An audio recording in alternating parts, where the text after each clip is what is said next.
And we are live. Welcome, Hare Krishna.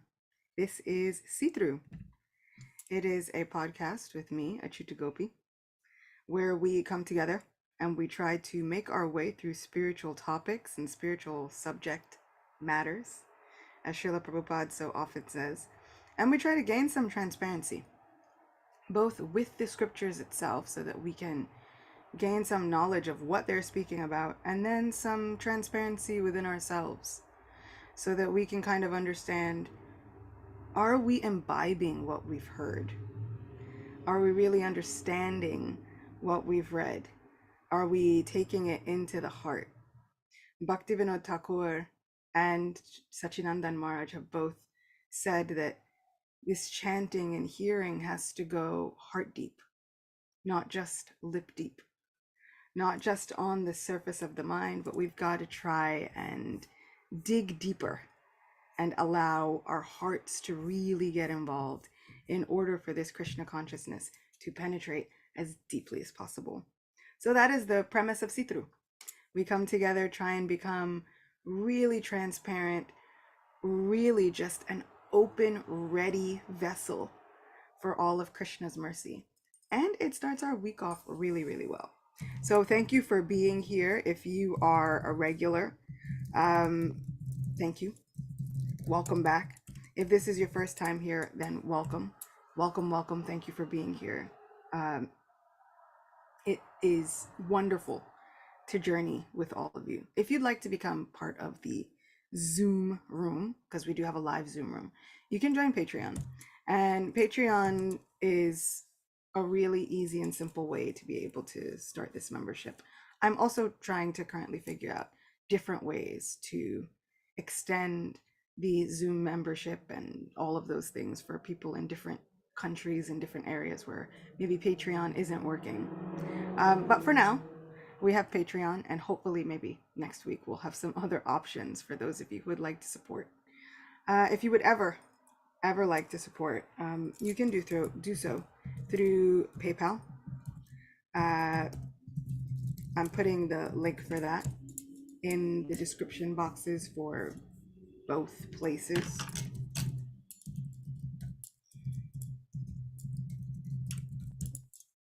And other than that, I think we're good. I think that's it for administrative things.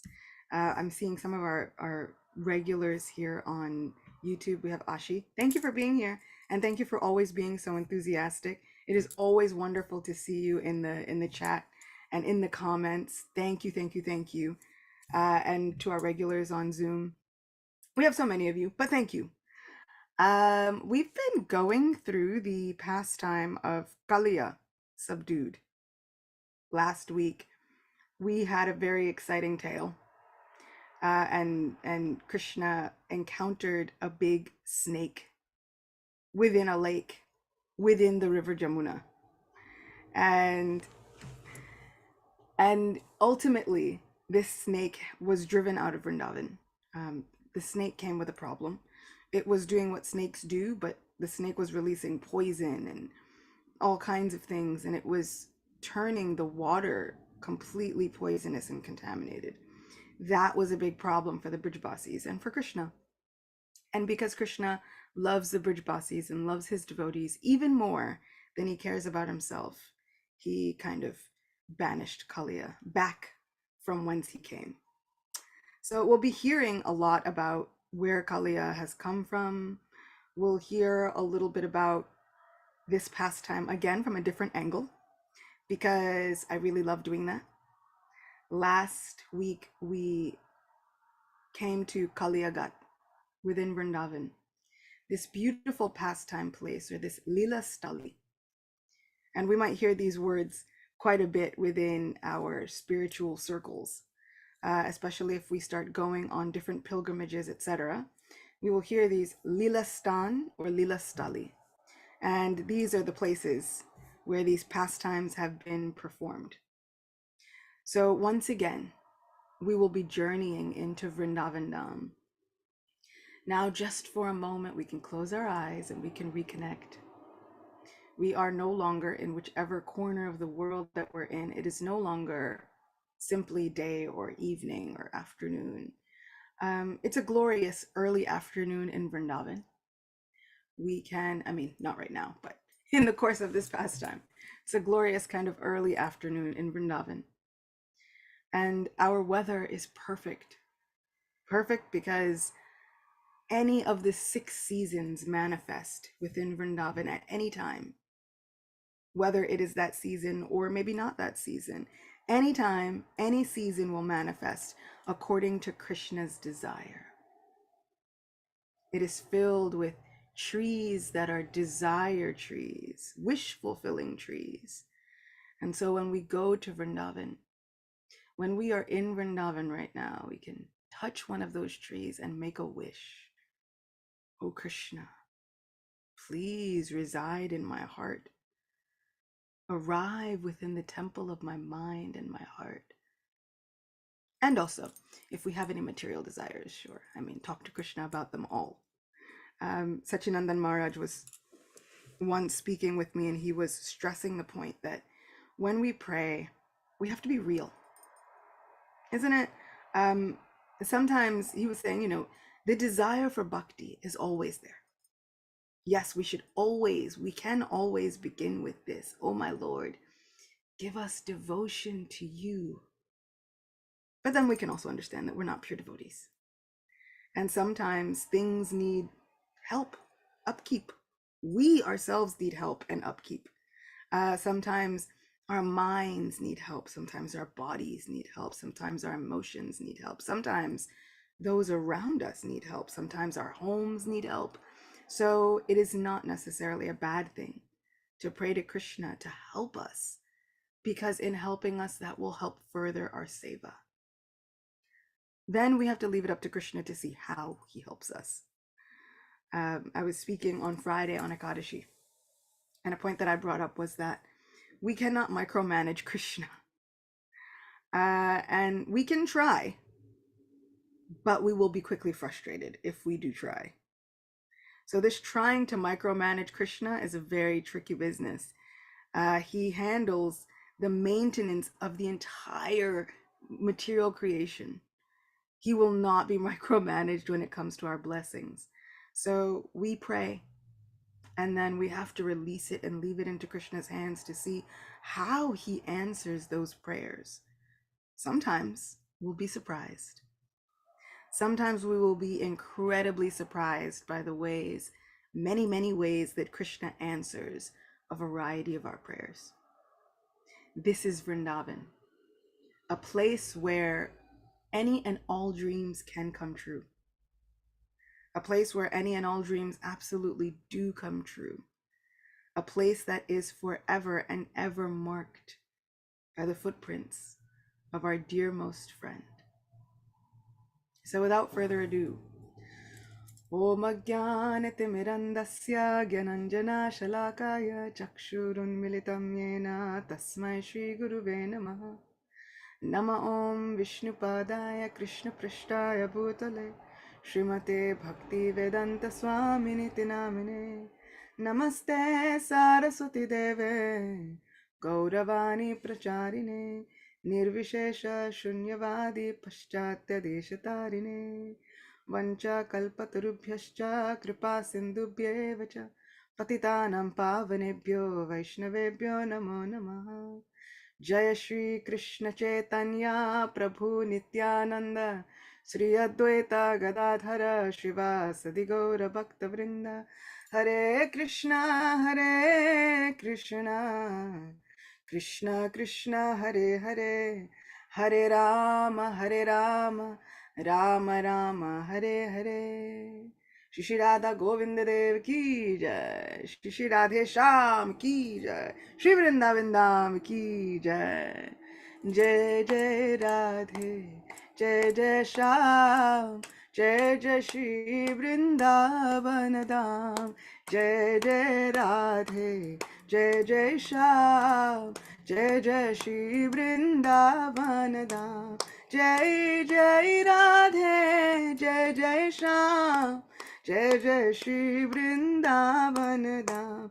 Jai Jai Radhe, Jai Jai Shyam, Jai Jai Shri Vrindavan Dham, Jai Jai Radhe, Jai Jai Shyam, Jai Jai Shri Vrindavan Dham, Jai Jai Radhe, Jai Jai Shyam, Jai Jai Shri Vrindavan Dham. Thank you, thank you, thank you. Thanks for bearing with me through that one. You ever get the feeling you're like, just hum a little tune? In Vrindavan, every word is a song, every step is a dance. So why not? Brings a little celebration to the day. So last week, as I said, we were speaking about Kalia and Kalia Gat, and we read from Krishna book about beautiful Kalia Gat and about what happened there and about the subduing of this great Kalia serpent. And it was quite an incredible feat, not just for the residents of Vrindavan, but even for Maharaj Parikshit to hear. Right? We can only imagine how eager he has been. We discussed that he's been hearing all of these wonderful pastimes of Srimad Bhagavatam. He's been hearing about incredible personalities. He heard about Lord Shiva speaking to the Prachetas, the sons of King Prachinabari. He heard about Ajamil and his near-death experience. He heard about Gajendra, the elephant, who somehow or other remembered prayers from his previous life and was able to offer them to Krishna when he was most in need. He heard about the pastimes of Sri Ramachandra in the 9th canto. And he heard about great devotees like Maharaj Ambarish and Prahlad Maharaj. But now, he's come to a point where he's been eagerly waiting to hear about this person who was within his own family line and who saved him when he was just an embryo within the womb. Krishna can save us even before we understand the dangers that have come upon us. Sometimes we might think, oh, I don't know how to pray to Krishna with gratitude. Sometimes a prayer of gratitude can be as simple as, thank you, Krishna, for saving me from the things I didn't even know about. Thank you for saving me from the dangers I didn't even know about. Oh, my friend, thank you. That's enough. That is a prayer of gratitude. And I was just listening to a lecture this morning. My Guru Maharaj was saying that gratitude attracts Krishna's mercy. The more gratitude we show, the more Krishna's mercy is attracted to us like a magnet. Or like one of the many things that people like to say they can manifest these days. Right? We all become great manifestors and great magicians of the universe. This we can manifest. Krishna's mercy. And how do we manifest Krishna's mercy? Simply by saying, even at the end of each day, before we drift off to sleep, we can think in our minds, oh, my friend, thank you, thank you, thank you. I've had another day. And if you see fit, I will have another tomorrow. But I thank you for this moment. This time, it is enough. There have been so many devotees who have left this world in this past 2 weeks.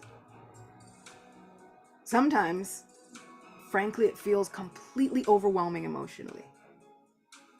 But there are so many people making triumphant and victorious returns to their real home. Many skeptics might think, and skeptics even in the clothing of devotees might think, how do you know that they made it back home? How do you know? How can we really know? And can we really say that? On the strength of Srila Prabhupada, I can. On the strength of Srila Prabhupada, I can believe, I will believe, I should believe. Otherwise, what am I doing here? If I don't believe in what Srila Prabhupada has said, what am I giving my life to? Why have I given my life if I don't believe? So at the very least, I might not know exactly all the workings of the universe, but on the strength of the words of Srila Prabhupada, I can believe that Krishna is real, that it is all real, that it is all possible for us. Don't think that Krishna consciousness is meant for pure devotees on a far-off standard and that you can never reach it. This Krishna consciousness is meant for us all. And Shastra is always on our side, never actually battling against us, even though when we get called out on our habits, etc., it can feel like Shastra is against us. I promise you, Shastra, scriptures, they are never against us. They are always present, always appearing, simply to help us for our ultimate benefits. So we heard about Kailya, and we heard about how even his punishment was working in his benefit. He was incredibly punished by Krishna. Krishna danced on his many hoods, stomping on his head. And I can only imagine, as a person who has suffered lifelong through headaches, etc., what a headache that must have been. But not just a headache for Kaliya's material senses, but a headache for his ego. This was a wake-up call. One of those moments where he really had to surrender his entire ego. But when he did, look at the beautiful blessing. He forever is marked with Krishna's footprints. He is now considered one of the carriers of the Supreme Personality of Godhead. Now he has two, Garuda and Kalia. And how awesomely cool is that? Like, how many people do you know? They're like, oh, what do you come riding on in? You know, Lord Shiva has his bull Nandi. And Lord Brahma has an entire family of swans. Lakshmi Devi has an owl. Lord Vishnu and Lord Krishna, they have Garuda. But now, you know, how cool is it? What do you come riding in on? A giant, 1,000-headed snake. Completely under his control. Like, how cool is Krishna? He's really the epitome of all cool things that have ever been cool, ever in life. He's got such style, you know? Krishna does everything with flair and dramatics. So we heard last week from Krishna book. And now I'd like to discover this pastime from a different angle. From the angle of Brihad Bhagavatamrita. This is a treatise wonderfully composed by Sanatana Goswami. And in this second part, we hear of a young boy named Gopakumar. Gopakumar has been traveling throughout the entire universes. Universes plural, right? All the levels of the universe he's been traveling to, from the highest to the lowest, trying to find his Supreme Lord, Madan Gopal. Lord Madan Gopal is, of course, Krishna. And one really sweet fun fact. The worshipable deity of Sanatana Goswami is Madan Mohan. Sanatana Goswami was feverishly looking for Krishna everywhere and finally found the deity of Madan Mohan, who had been carved and commissioned to be carved by Vajranab, the great-grandson of Shri Krishna himself. And so Vajranab asked his grandmother, who also happened to be Uttara, because she was the one that was left. And she was the one who had seen Krishna face to face. And he would ask her to describe what Krishna looked like. And then he would base deities off of them. And so Madan Mohan, his feet are supposed to be the closest to what Krishna's look like. Krishna's beautiful lotus-like feet, which it would take lifetimes to even describe, let alone pay obeisance to. Those lotus feet have been captured in the form of Madan Mohan. And that is the worshipful deity of Srila Sanatana Goswami.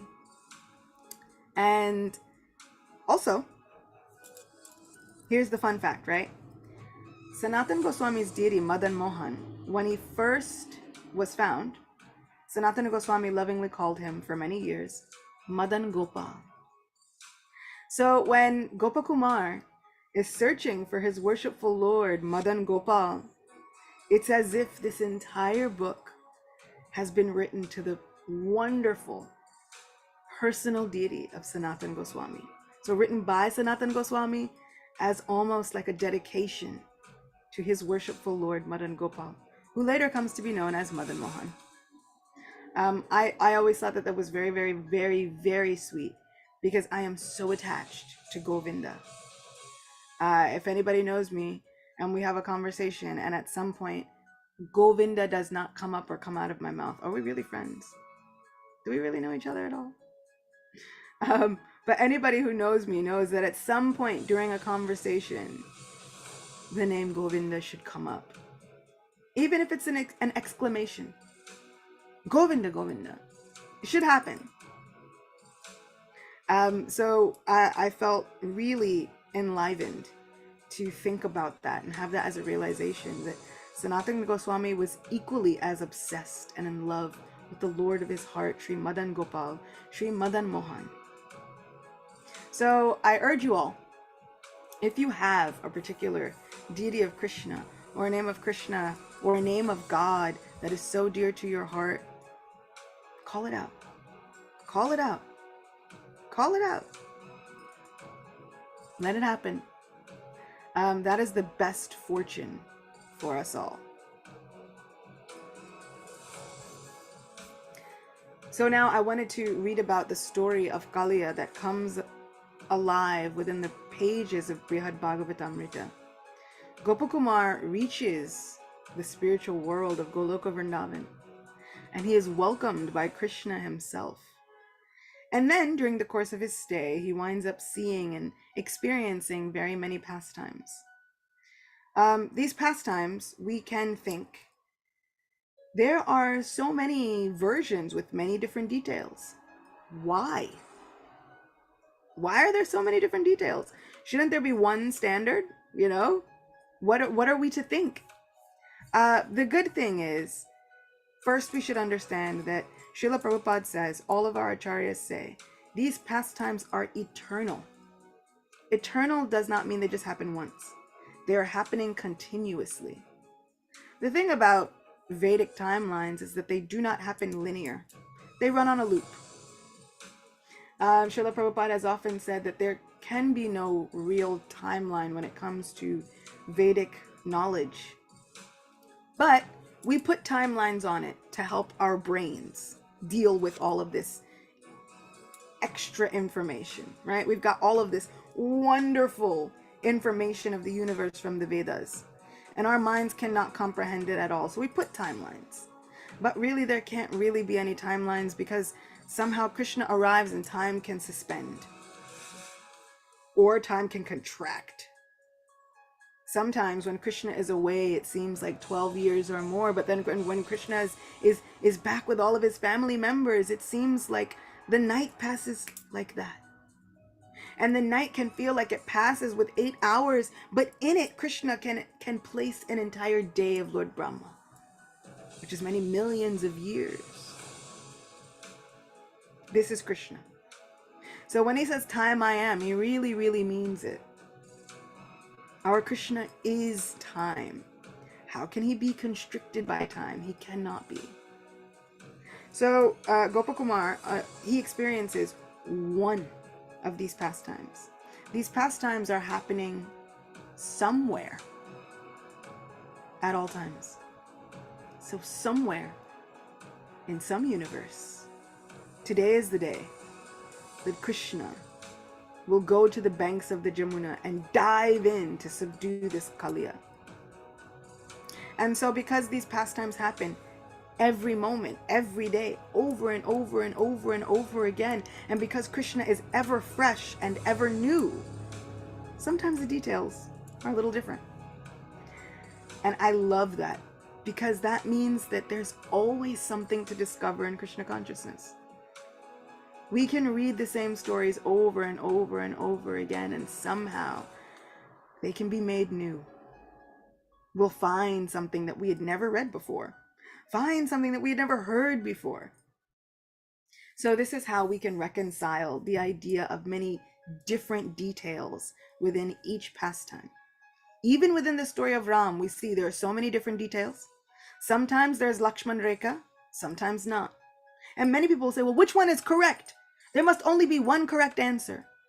With Krishna, there's never just one correct answer. The answer is different days of Brahma, different times he appears, he does things differently. Because do we wake up and do everything the same way every single day? No. Even if we have a set script, right? If you wake up and you say, okay, I wake up and then I have a smoothie and then I have whatever, the smoothie will change. Even if we put the same ingredients in it every day, we'll find that it'll be different. The same is with Krishna. Why is it the same with Krishna? Because there is nothing that exists within us that does not have its source in our Supreme Friend. So if we think, I'm a compassionate human, I like to see the best in people, that is because that quality has its source in Krishna. So Krishna is the most compassionate. He will always see the best in all of us. If we think, I'm a loving person, and I love to be romantic, and I love to give love, and I love to receive love, that is because it has its origin in Krishna. Krishna is the most romantic hero. He is the most attractive. He loves to give love to his devotees unlimitedly, and to receive love from his devotees unlimitedly. So different details occur, and we should not be so quick to throw out everything thinking that, well, I've never heard that before, so it can't be true.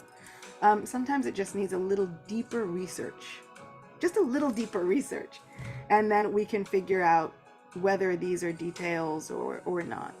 And we can also consider our sources. Sanatana Goswami is such a trusted source. He is a great source. We can trust what he says. So let us dive into this wonderful pastime of Kalia from the pages of Sri Brihad Bhagavatamrita, which can be purchased on Amazon, in case you are wondering. They have it in Kindle format, and I think they also have it in the hard copy, but it can be purchased on Amazon.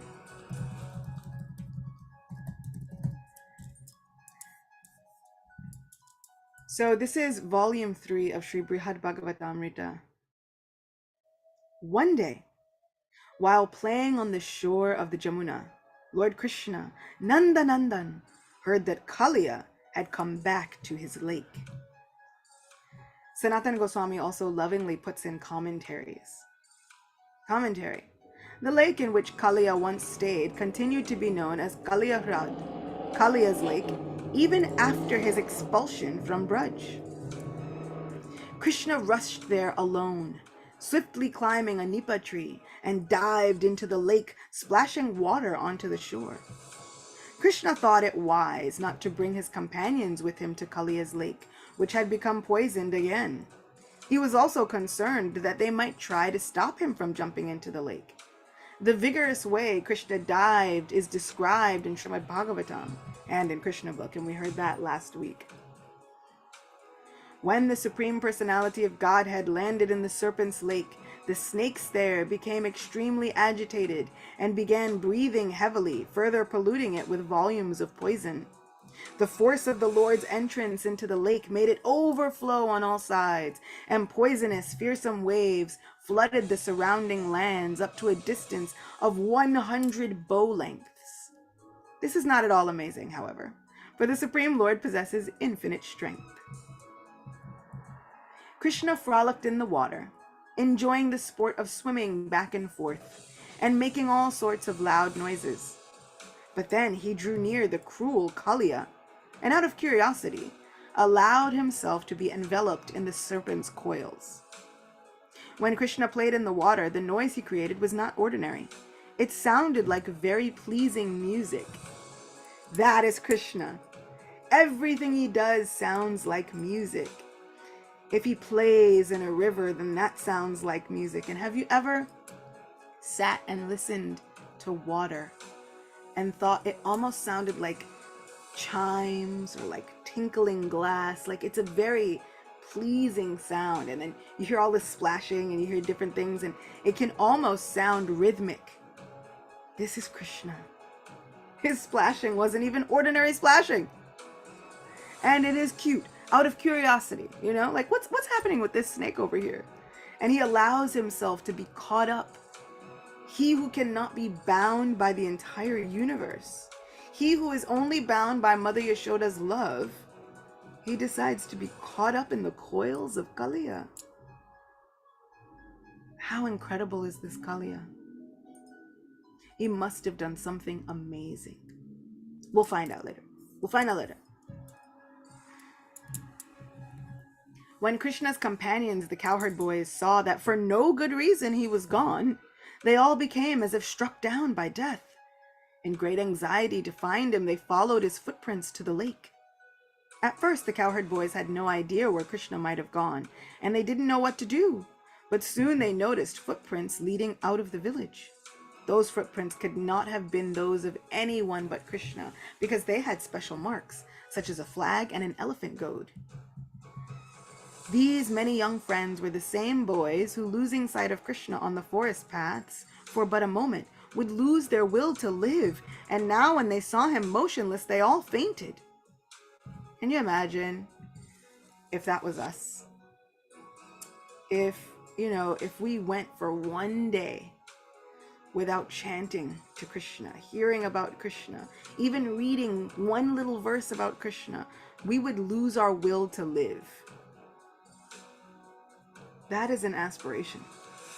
Imagine to be so focused on Krishna that just a moment without him makes us feel so incredibly depressed. Like, why?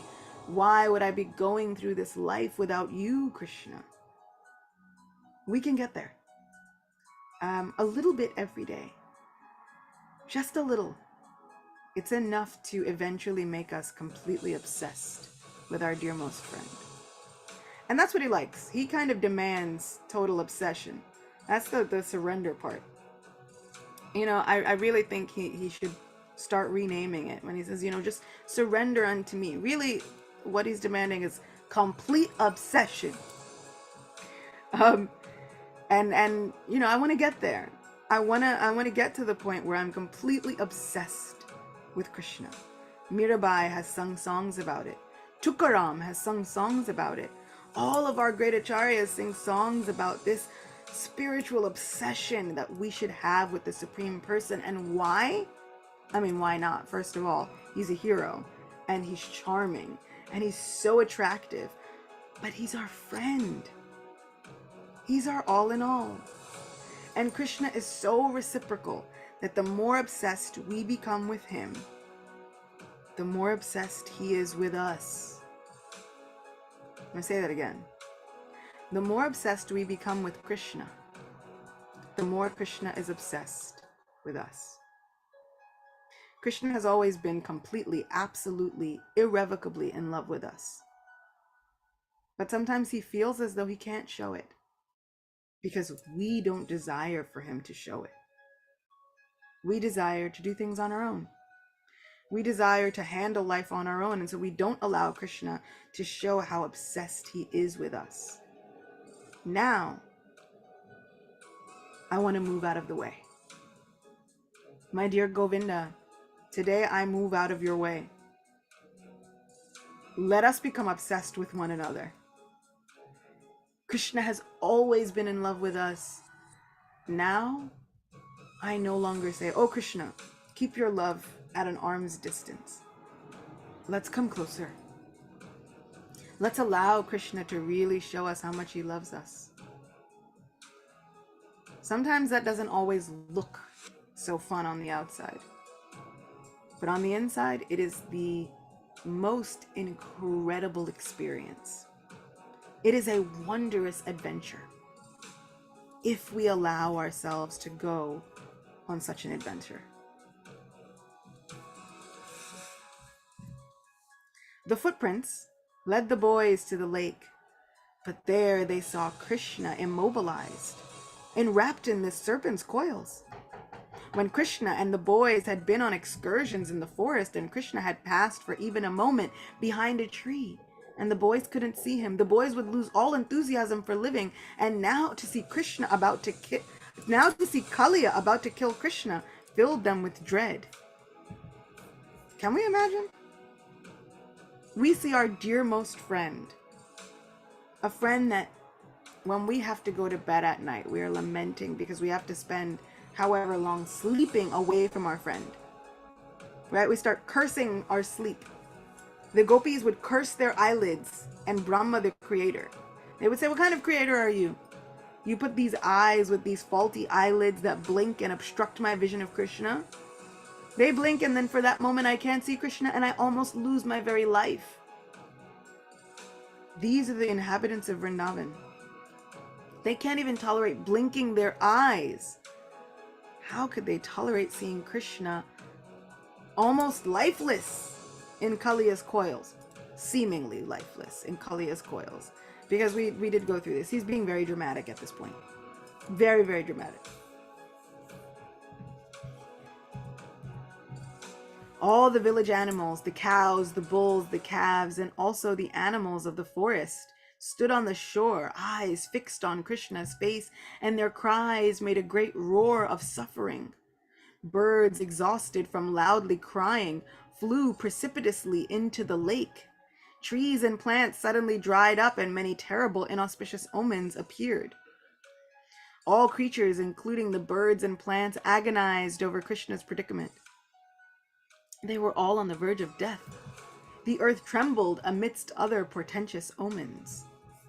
So the birds flew into the lake, which at this point was filled with poison.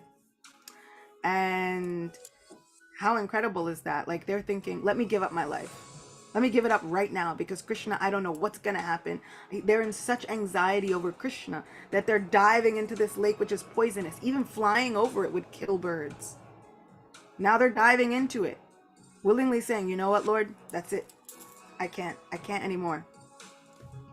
And so one of our friends is saying, if we get all our experiences from Krishna, he must experience angst, sorrow, depression, and demotivation as I do. I feel sorry to make him feel that way by being separate from him. But I'm under the control of your Maya, Krishna. Your material energy is very strong, and we are under your control either way. That is interesting to note. Does Krishna feel those things? The answer is yes. We will encounter several times throughout this Krishna book where Krishna feels this demotivation, this sorrow, this depression. Even in the story of Aghasura, all of the cows and the calves had run into the mouth of the demon, into the belly of the beast, and for a moment, Krishna was so filled with sorrow that he almost forgot his own supremacy. He wanted to call out to them, wait, don't go, wait! But they had already gone. And for a moment he thought, oh, what shall I do? My friends are all gone. What can I do?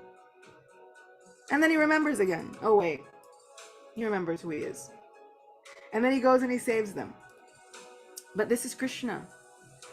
And he is such a reciprocator. And so if we have been feeling sorrow or depression from being separated from Krishna, imagine Krishna is so unlimited with his feelings. Imagine the unlimited amounts of sorrow that he's felt separated from us. And he keeps trying to reach out to us, and we don't even care. In fact, not only do we not care, but we are antagonistic toward him sometimes. No, I don't want you to reach out. In fact, I want you to allow me to forget you ever existed. And he still allows those who want to say God does not exist to allow them to say it. Srila Prabhupada says Krishna is so kind that he will even give atheists proof that he doesn't exist. But still that proof comes from Krishna. Can we think of doing that? If we were in love with someone and then they came to us one day and said, you know what? You know what would make me really happy is if not only did we break up, but I forget you ever existed. And whenever someone would come talk to me about you, I'd say, no, she doesn't exist. They don't exist. It's not a real thing. We were never together. It never happened. I didn't even know them. And we said, so be it. Left their lives and allowed them to pretend as though we don't exist. I know my heart would not be able to handle it. I know my heart would feel like it was so unfair. Can we imagine how Krishna's heart feels? Lifetimes we've gone trying to pretend as though Krishna does not exist. Lifetimes. We can turn it all around with one moment. With one moment of gratitude. With one moment of real, heart-opening surrender. We can bring joy back to Krishna's heart. Just one moment of allowing our hearts to completely open and say, Krishna, I remember you. I don't know if I remember it all, but I remember you. Krishna, we had something amazing. I want to remember. Now, give me every sign. Give me all the proof that you do exist. Give me all the proof that you are working in my life. At any moment, we can make the decision to turn this relationship around for the better. The ability to save our relationship with Krishna has always been within our power and within our hands. It just takes a little bit every day. Some days we might think, oh, I have no idea how to surrender. It can be as simple as just saying, Krishna, I remember. Krishna, I remember. Krishna, I remember. I remember you. Now give me every evidence, every proof that you exist right here in my life. How awesome. And then we just see. We wait and we see how Krishna interacts with us.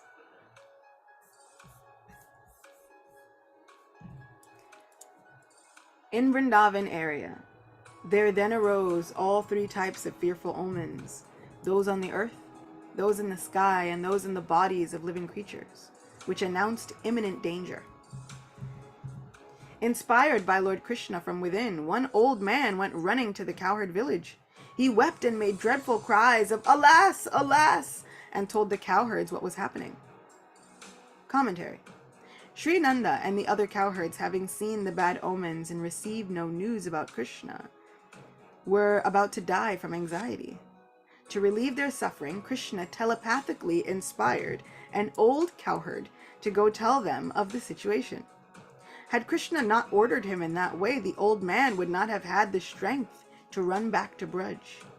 Krishna is Prabhu, the Lord, so he can empower anyone to do anything.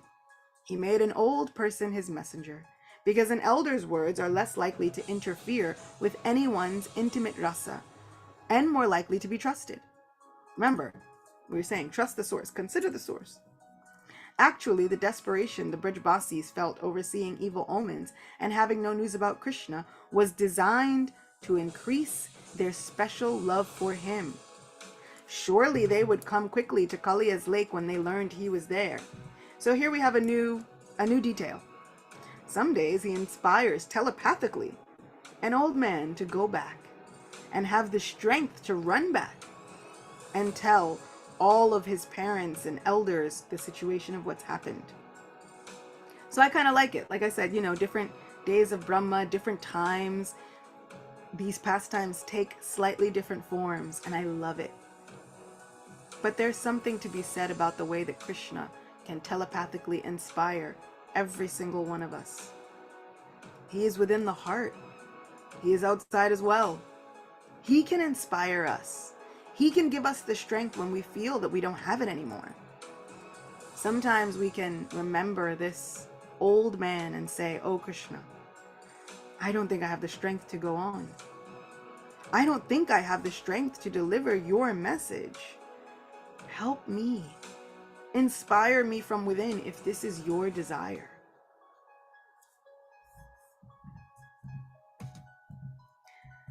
The people of the Cowherd Village had already noticed many frightening omens.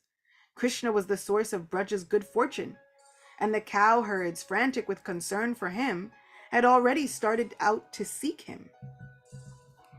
The Brijabasis knew that as long as Krishna was safe, nothing bad would ever happen. The evil portents might therefore indicate that Krishna was in great danger. With this terrible thought in mind, they all went at once to look for him. They were already outside the village when the old messenger met them. The added force of the old man's report, spoken with a voice choking in his throat, struck them suddenly like a bolt of lightning.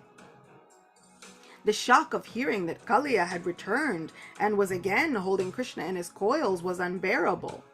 So in this wonderful, wonderful Vrindavan that Gopakumar is experiencing, this pastime has already happened once. And now, it's like the Brijbasi's worst nightmare. What's the worst nightmare? It ever happening again. But now it seems that Kalia has made his way back. And now this pastime is happening again. What will happen to Krishna? So I kind of love it.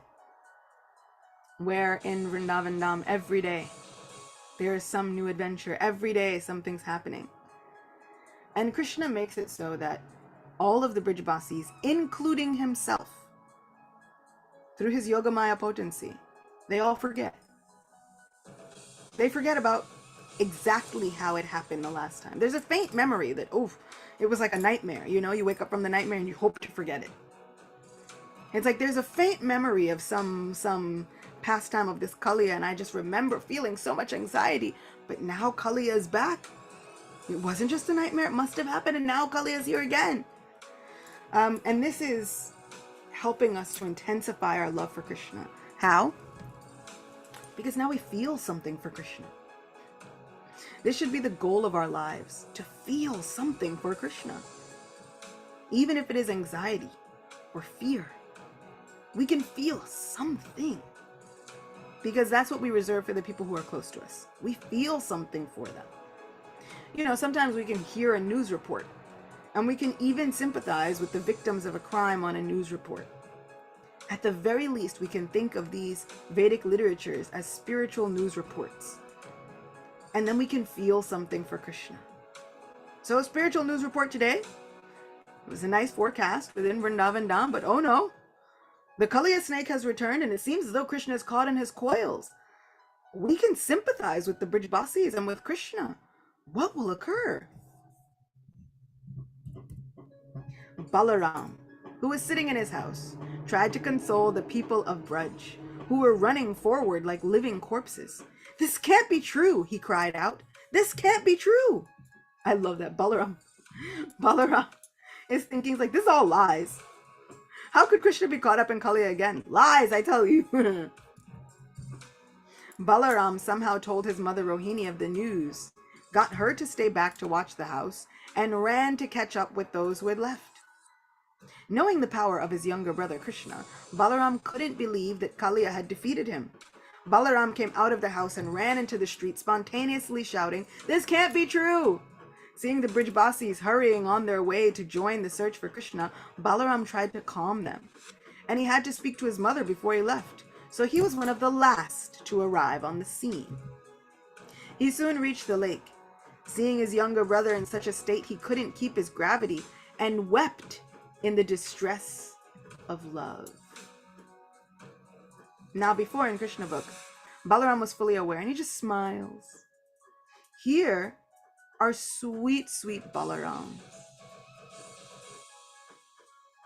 just a year older than Krishna. His body is just as soft and tender.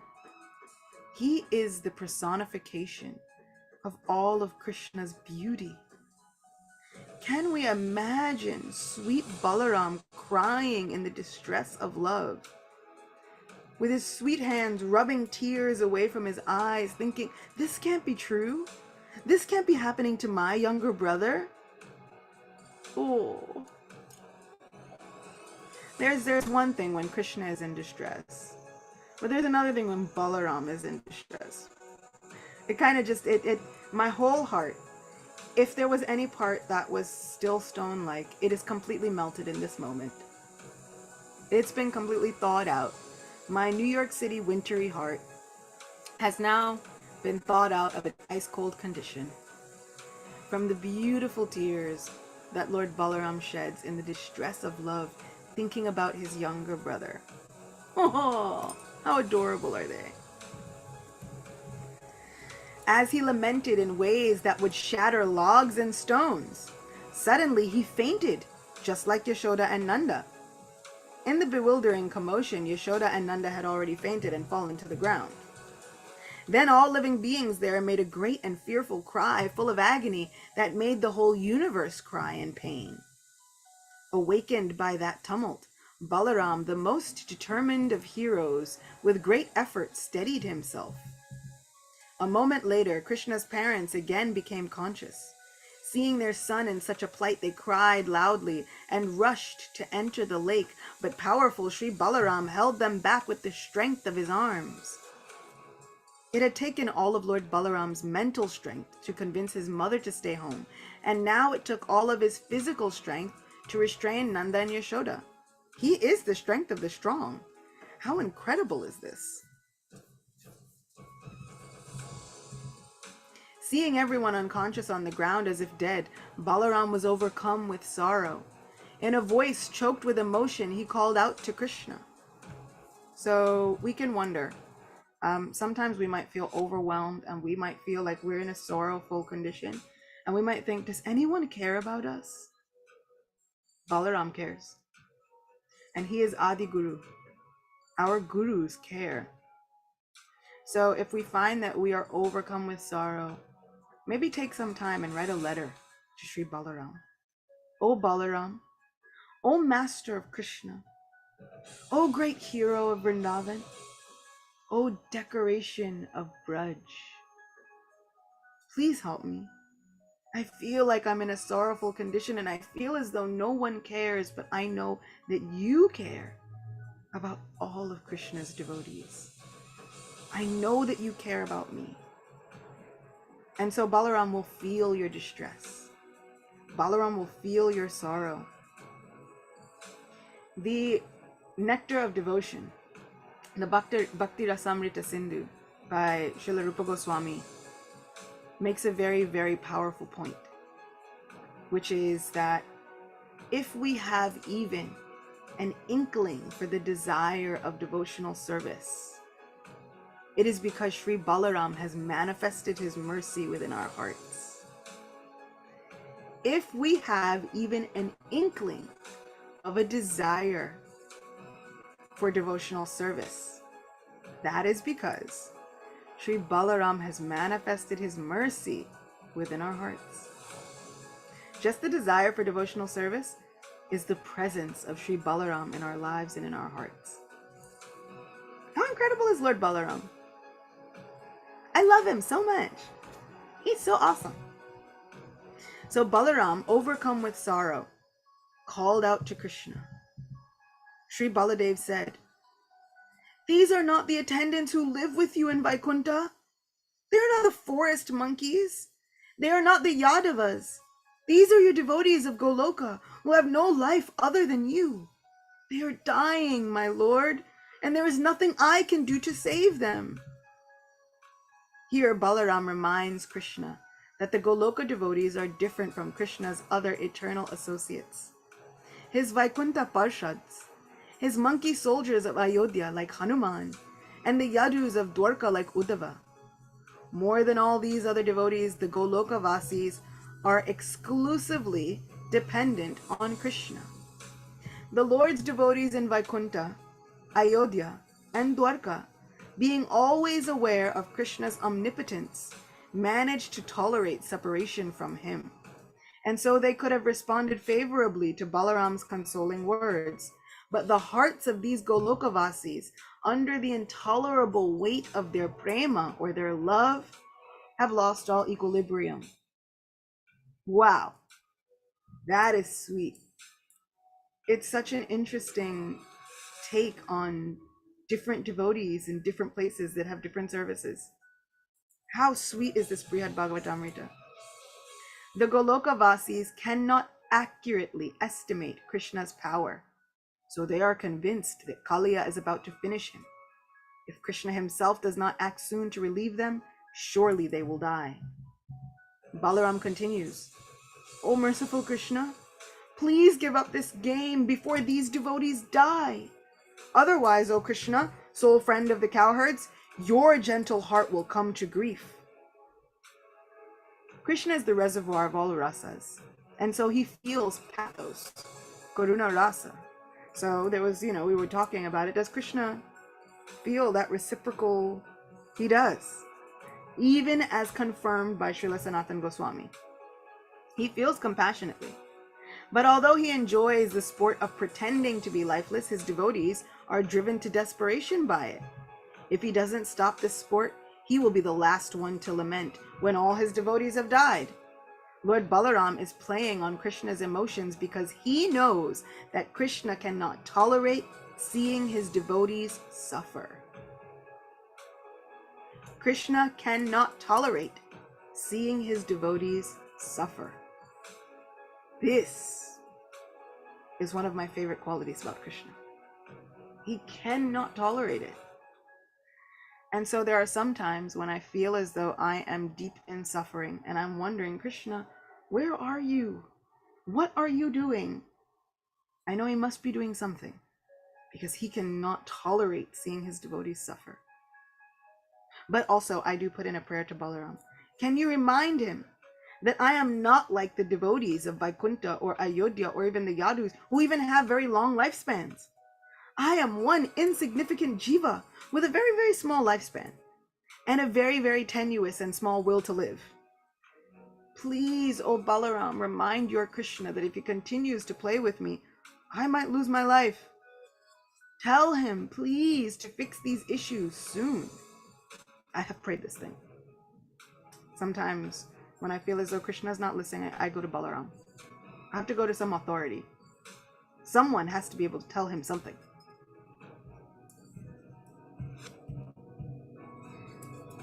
Gopakumar said, the gopis cried and lamented in so many ways, their limbs in terrible pain, their hearts shattered by sorrow.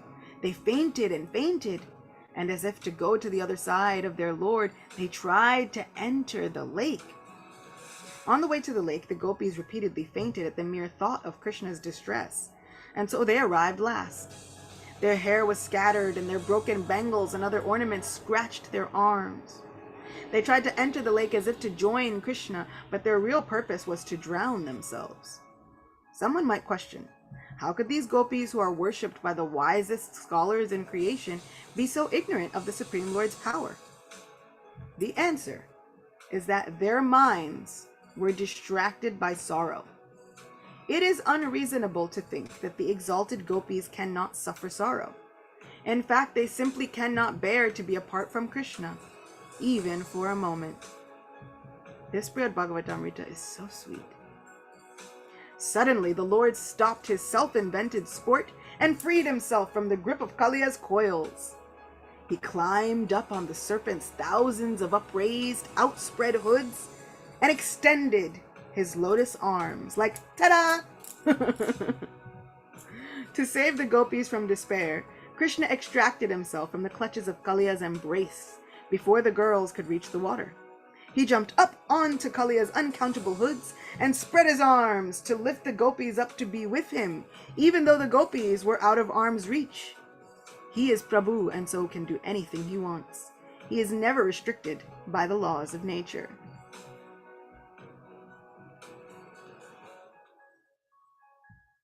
So, as Krishna is wrapped in the coils of Kalia, and we heard he's wrapped up for a long time, he appears to be looking like he's lifeless. He's struggling. But you see someone, you must think they must have suffocated by now. What is happening? There is no way anyone could be wrapped up in this terrible serpent's coils for that long and not have had the life crushed out of them. And so Krishna almost appeared to be lifeless. And then if he appeared to be any more lifeless, all of the Brijabasis were also going to die. But for real. And Balaram was trying to remind Krishna, these are not the devotees that can tolerate any separation from you. They cannot tolerate anything happening to you, so stop this. And then Krishna does, jumping up on Kaliya's head and extending his arms out. Taking hold, so they explain that Krishna extended his arms out to encourage the gopis. Come with me. Come be with me. This is a new detail. Okay, here we go. Taking hold of all his beloved gopis at once, Krishna briskly raised them onto the hoods of the snake. Those hoods, delightfully swaying back and forth, appearing like rows of jeweled platforms, because the snake has jewels on his hoods, creating a most impressive sight. So now he has taken all of the gopis up onto his hoods with him. What will he do? Krishna artfully danced with the gopis on those most amazing stages, accompanied by many celestial singers and musicians.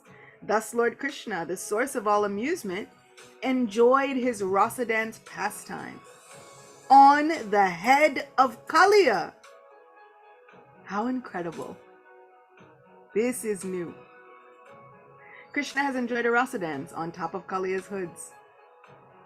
How incredibly, like, how blessed is everyone? I'm sure he's taking full advantage of everyone else's fainting, right? All the elders have fainted while they've lost consciousness. Remember what I was saying about Krishna? He could extend one moment into millions of years, or make millions of years contract into a single heartbeat, right? So this is Krishna. Let me take advantage of this one moment where all of the elders have fainted, nobody's really looking, no one's paying attention. Let's have a rasa dance. Because why not? What? I love Krishna. I love him. He's so fun. At any moment, there's an opportunity for fun in Krishna consciousness. Never before had anyone seen such stages for dancing as these. To complement the festivities, many demigods appeared in the sky overhead, singing and playing musical instruments. In this atmosphere, Krishna and the gopis fully enjoyed their dancing. The entire spectacle was created by the energies of Krishna, who is Gotukarunava, the source of all entertainment. Woo, what a name! Gotukarunava. Krishna, who is the source of all entertainment. Sri Nanda and all the older cowherds, slow to recover from their deep shock, did not witness this rasa dance. Nanda and the others on the shore, brought back to consciousness by Balaram, gazed at Krishna with delight and surprise. Even though Krishna was saved, the older cowherds were still wary of what else Kalia might do. So he waits, he finishes his rasa dance, returns the gopis to their spot, and then all the elders can wake up now. Having thus subdued the king of snakes, Krishna grinned, seizing the shawls of the serpent's wives, the Nagapatnis, who were offering him prayers. From these garments, he made a long rein, like you put around a horse, and with his left hand, playfully pierced and threaded Kaliya's nose.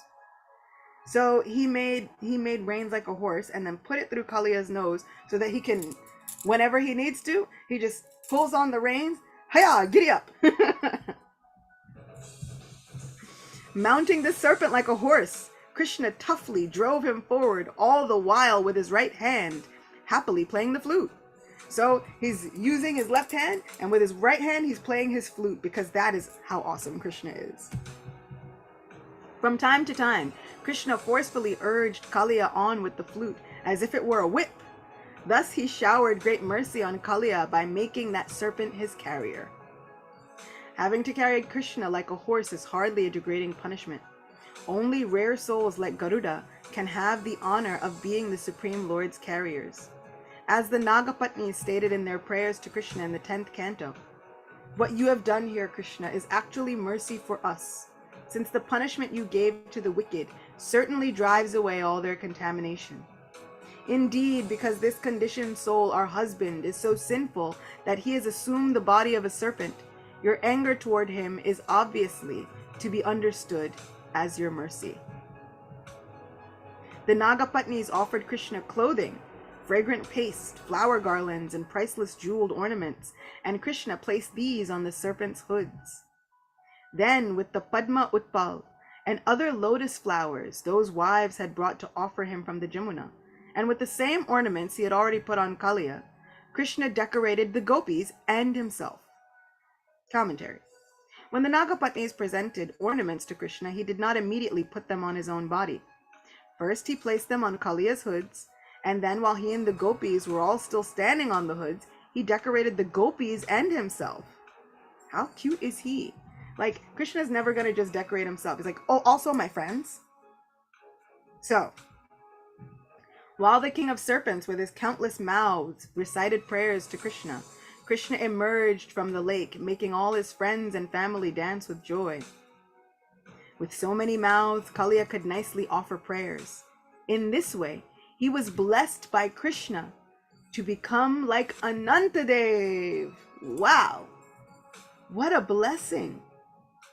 What an incredible blessing for Kalia. Kalia has become like Garuda.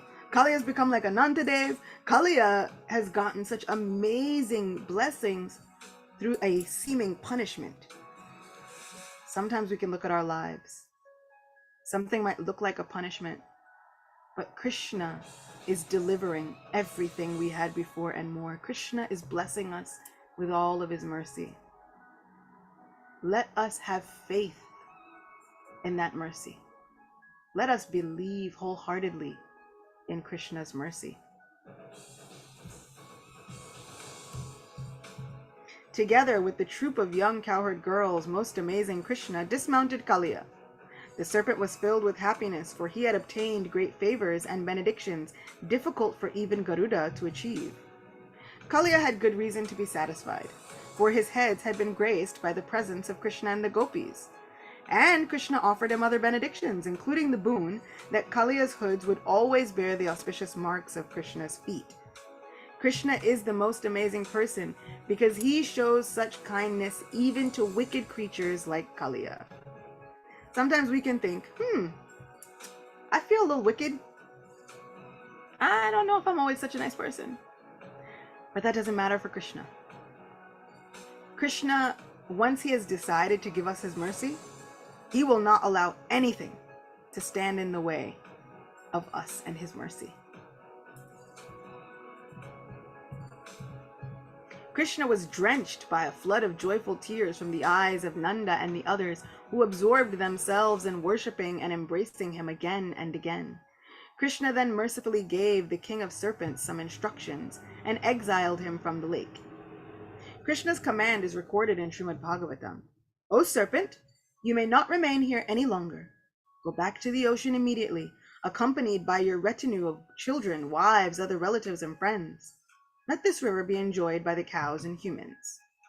If a mortal being attentively remembers my command to you to leave Vrindavan and go to the ocean, and narrates this account at sunrise and sunset, he will never be afraid of you. Out of sheer spontaneous joy, the throng of cowherd men and women celebrated a charming festival of music, song, and other expressions of gaiety. Completely satisfied, Krishna returned to his village. This is our Krishna. This is our Vrindavan Dham. This is our playground of love. This is where we belong. This is home, friends. Welcome home. So beautiful. This Brihad Bhagavatamrita is such a jewel. And it is so easy to read. We could read again and again and again. But we've only got a limited time today. So next week, we will hear more about Kalia from Garga Samhita. We will continue to hear these things about Kalia and hear his backstory and hear what he has done in previous lives and how did he get to be a Kalia. And one last sweet fact that I'll leave us all with is that today can be a great festival. Why? Because today, Krishna was victorious over Kalia. Not only was he victorious, but friends, do you know what we witnessed?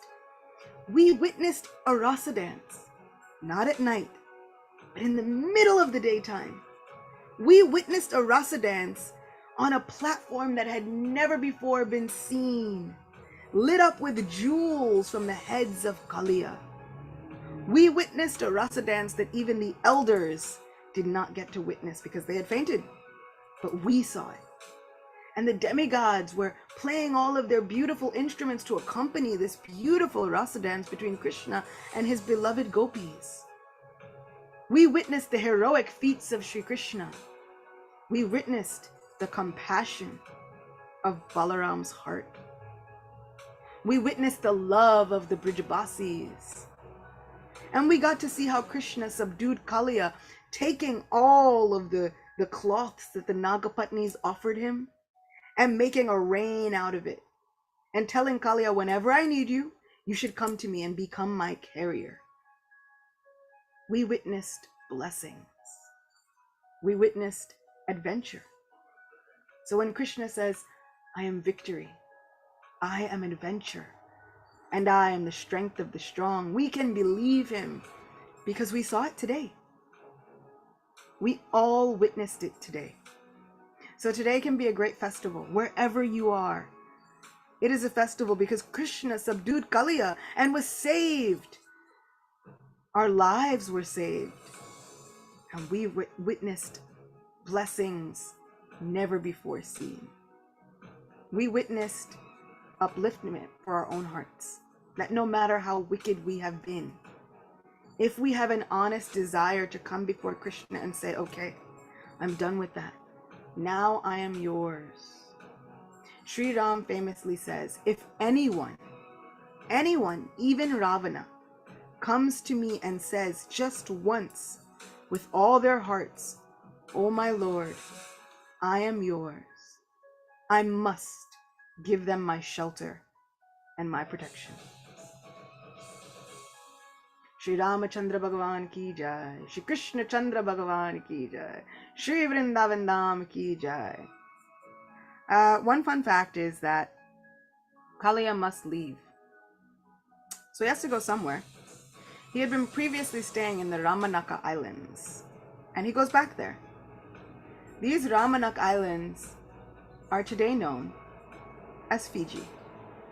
And so even today, Kalia is said to reside deep, deep in the waters near Fiji, which is kind of cool because I often like to drink Fiji water, but it can make us think of Krishna. Not only is Krishna the taste of water, but this water comes from a place where Kalia resides. Kalia is a great devotee of Sri Krishna, considered to be one of his carriers, and given the boon to become like Anantadev because he was offering prayers with his thousands of mouths. Kalia Krishna ki jai. Srila Prabhupada ki jai. All glories to our Lord's incredible sweetness. Thank you so much for being with me. Thank you so much for listening, for coming, for being here, for lending your presence. None of these sessions will be able to happen without you. We will join together, same time, same place, next week. Be on the lookout because I will be making announcements for a special gathering on Saturday, March 25th, 10:30 a.m. New York time. We had a Prem Mahotsav where we were going through some poetry and going through a few stories and really thinking about the nature of love. And we had a great festival of love, and it was so much fun that I decided it has to be at least monthly. So March 25th, we will be having another festival online on Zoom where we can come together and hear some exciting stories. This one, of course, will be focused on some really cool pastimes about Sri Ram, and we'll get to dive into some wonderful, wonderful things that maybe we knew and maybe we didn't know.